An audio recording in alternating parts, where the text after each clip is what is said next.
বলদেবের একটা দল ছিল। বলদেবের দলের সদস্যরা গ্রামে গ্রামে ঘুরে ঘুরে নানা রকম খেলা দেখাতো। এই দলটা সব সময় নানা জায়গায় ঘুরে বেড়াতো, আর যেখানেই কোনো গ্রাম দেখতে পেত ওরা দাঁড়িয়ে পড়তো আর নিজেদের খেলা দেখানো শুরু করে দিত। ওদের খেলা বাচ্চা বুড়ো সবারই খুব ভালো লাগতো। বলদেব ও নিজের দলের প্রধান ছিল। বলদেবের কথা সব সদস্যরা মেনে চলত। কোনো এক দিনের কথা, বলদেব একটা জঙ্গলের মধ্যে দিয়ে যাচ্ছিল, আর ঠিক তখনই অনেকগুলো বাঁদর ওদের ওপর আক্রমণ করলো। বাঁদররা হাতের কাছে যা যা পেল সেগুলো নিয়ে গাছের ওপরে উঠে গেল। হ্যাঁ গো, এখন আমরা কি করব? এই বাঁদরগুলো তো আমাদের সব জিনিস নিয়ে চলে গেছে। বলদেব বুদ্ধিমান ছিল, ও কিছু একটা ভাবলো আর তারপর ও নিজের মাথা চুলকোতে লাগলো। বলদেব দেখলো যে বাঁদররা ওর নকল করছে। এবার বলদেবের মাথায় একটা বুদ্ধি এলো। ও ওর দলের সদস্যদের বলল, সবাই এই জমি থেকে পাথর তুলে নাও, আর যখন আমি বলবো তখন তোমরা সবাই ওই বাদরগুলোকে মেরো। ঠিক আছে। প্রত্যেকে হাতে পাথর তুলে নিল। এবার ছুঁড়ে মারো। প্রত্যেকে বাদরদের দিকে পাথর ছুড়ল, আর বাদররা ওদের হাতের সব জিনিস দলের সদস্যদের দিকে ছুঁড়ে মারল। বলদেব আর ওর দলের সব সদস্যরা সমস্ত জিনিস এক জায়গায় করে ফেলল। বলদেব খুশি হলো আর ওদের দল এগিয়ে যেতে থাকলো। বেশ কিছুদিন কেটে গেল। এখন ওদের দল গভীর জঙ্গলের ভেতর দিয়ে যাচ্ছিল। এই জঙ্গলটা খুবই শান্ত ছিল। এই জঙ্গল এত শান্ত কেন? না কোনো পশু পাখির চিৎকার চেঁচামেচি, না কোনো জীবজন্তুর আওয়াজ। নিকুঞ্জ, আমার মনে হচ্ছে এখানে কোনো গন্ডগোল আছে। আমাদের সাবধানে থাকতে হবে। এখানের কোনো জিনিসকে আমার আদেশ ছাড়া একদম ছুবি না। বলদেবের আদেশ মতো দল এগিয়ে যেতে থাকলো। এবার দল একটা পুকুরের কাছে এসে পৌঁছলো। হ্যাঁ গো, আমার তো খুব জল তেষ্টা পেয়েছে। দাদা, আমি বৌদির জন্য জল নিয়ে আসতে যাচ্ছি। নিকুঞ্জ গরুর গাড়ি থেকে নামলো, আর তখনই দাঁড়া নিকুঞ্জ, এখানে বিপদ আছে। নিকুঞ্জ গরুর গাড়ির কাছে ফেরত চলে গেল। সবাই তোমরা সাবধানে থাকো। তোমাদের মধ্যে একজনও কেউ ওই পুকুর পাড়ে যাবে না। ওই পুকুরে নিশ্চয়ই কোনো গন্ডগোল আছে। বলদেবের কথা শুনে সবাই ওখানেই দাঁড়িয়ে গেল। পুকুরের নিচে বাস করা নীল রঙের এক রাক্ষস লোকজনের জল খেতে আসার জন্য অপেক্ষা করছিল, কিন্তু কেউ এলো না।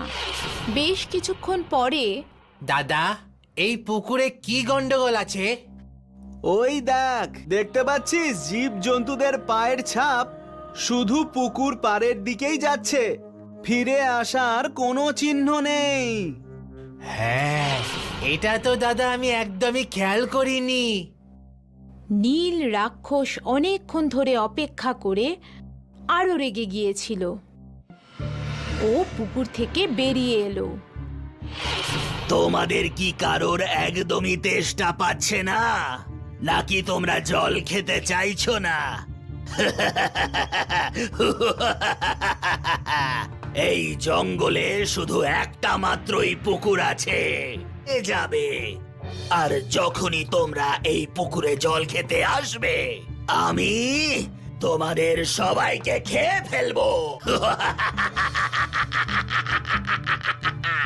একদমই না দানব, তুই আমাদের কোনো ক্ষতি করতে পারবি না, আর আমরা জল নিশ্চয়ই খাবো।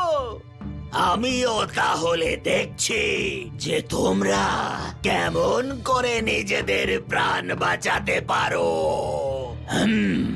এই কথা বলে নীল রাক্ষস জলের নিচে চলে গেল।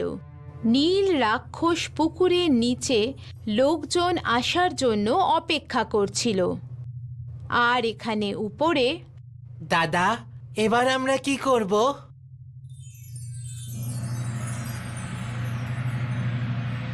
আমার ছেলেটারও খুব জল তেষ্টা পেয়েছে। কি গো, জল না খেতে পেলে এবার তো আমরা মরেই যাব। এমন কিচ্ছু হবে না, আমরা সবাই জল নিশ্চয়ই খাবো। কিন্তু কি করে? বলদেবের মাথায় একটা বুদ্ধি এলো। বলদেব তার চোখের সামনেই একটা বাঁশ গাছের ঝাড় দেখতে পেল। ও বাঁশ গাছটাকে খুব মন দিয়ে দেখল, আর ওর মধ্যে সবচেয়ে সরু বাঁশ গাছটাকে নিজের কাটারি দিয়ে কেটে ফেলল। ওই বাঁশ গাছটাকে বলদেব পুকুরের ভেতর ডুবিয়ে দিল, আর ওটার সাহায্যে বলদেব জল খেতে শুরু করলো। এটা দেখে দলের সব সদস্যরা খুশি হয়ে গেল। ওরাও বলদেবকে নকল করলো, আর সবাই মিলে জল খেয়ে নিল। দাদা, আমাদের সবার তেষ্টা মিটে গেছে। আর ঠিক তখনই নীল রাক্ষস বাইরে এলো। আমি তো বলেছিলাম যে আমরা সবাই জল খাবো, আর তুমি আমাদের কিচ্ছু করতে পারবে না। আমি নিজের হার স্বীকার করলাম। তুমি ভীষণই বুদ্ধিমান। আজ পর্যন্ত এমনটা কখনো হয়নি যে কেউ এই পুকুরের সামনে এসে আর জীবিত ফিরে চলে গেছে। তুমি আমাকে হারিয়ে দিয়েছো। এটা আমার কাছে ভীষণই লজ্জার ব্যাপার। এবার আমি এই পুকুর থেকে বিদায় নেব। নীল রাক্ষস ওখান থেকে চলে গেল, আর দলের সব সদস্যরা খুশি হয়ে গেল। নীল দানব